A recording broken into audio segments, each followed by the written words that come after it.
time ago, she's a semi-professional Scrabble player, and she writes crossword puzzles for the Sunday New York Times. What? Yeah. She's pretty fancy. Let's hear it for Andrea Michaels.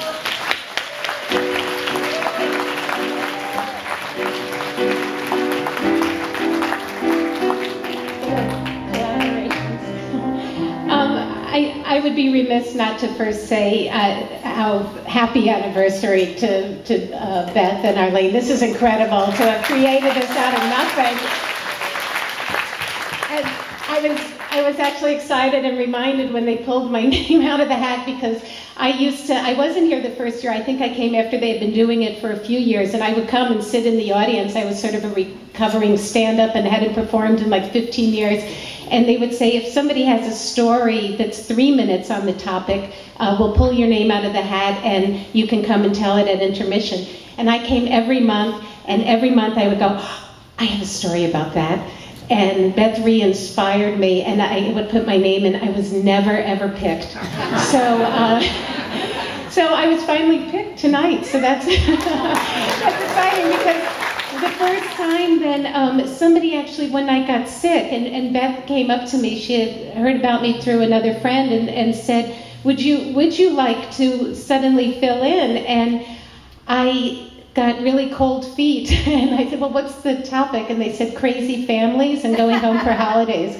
And I thought, oh, I've got a story about that. So in honor of the anniversary, I guess, I think I'm going to just tell that story again. First one I've ever told here, and it's actually a serious story, but it will save you the price of admission in therapy bills.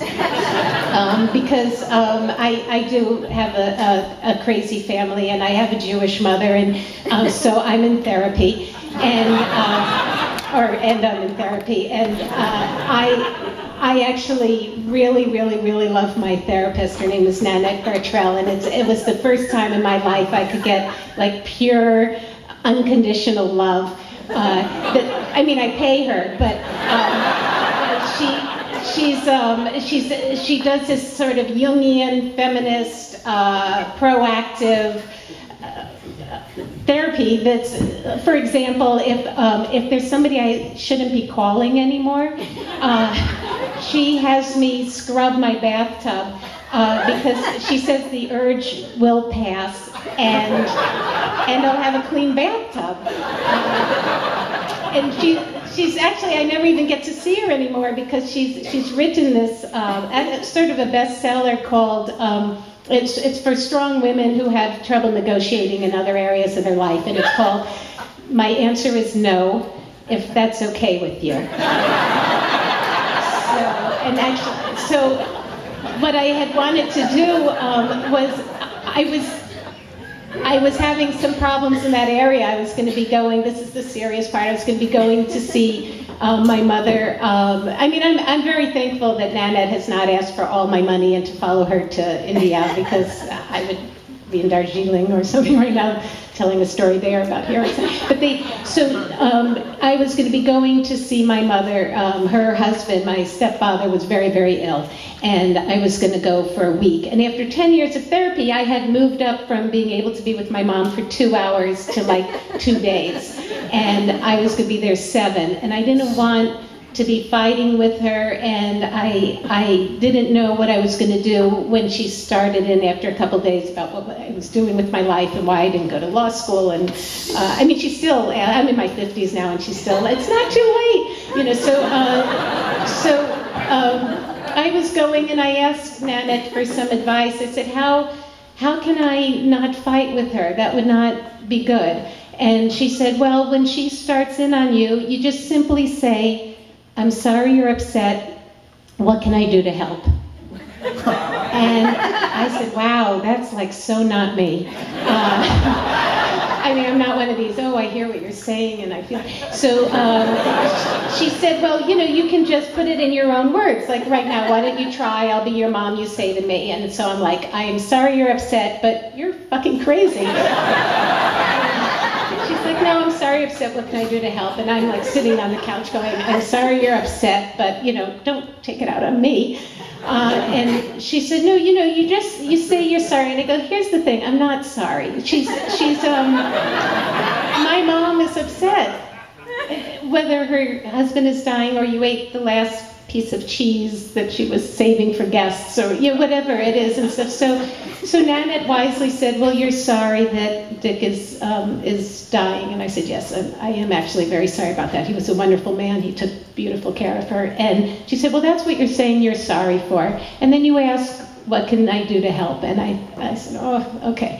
So I go down to Florida, and the first couple of days it's fine, but it's one of those things that I go out, they send me out for Band-Aids, and I get the 1.5 inch, and they wanted the 2.5 inches. And I get 1 box, and they wanted 3 boxes, and it was sort of, I couldn't do no right. And one of the days I was pretty exhausted, they were exhausted. It was a very sad and bad time.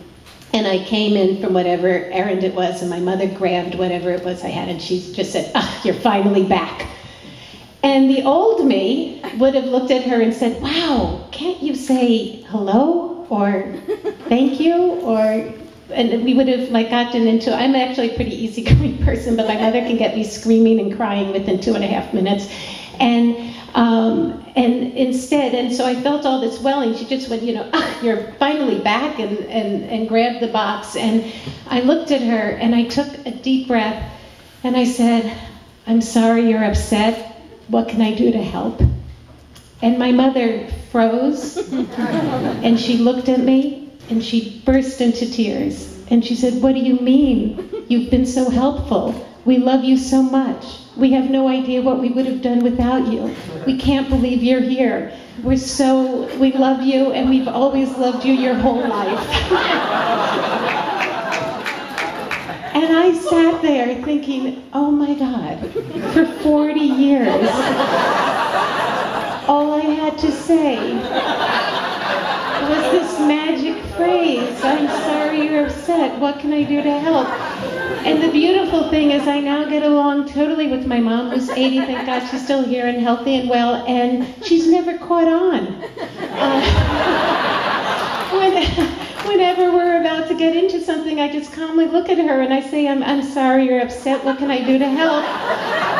And every time she bursts into tears and says, what do you mean? I love you so much. It's so helpful. So I thought maybe what we could do as a group, even though they said no audience participation, is just try that once together, just to have it in your arsenal, because not everybody can go to Nanette. So how about, so on the count of 3, I'm sorry you're upset, what can I do to help? Are you ready? 1, 2, 3. I'm sorry you're upset, what can I do to help? Nothing, I love you. Thank you.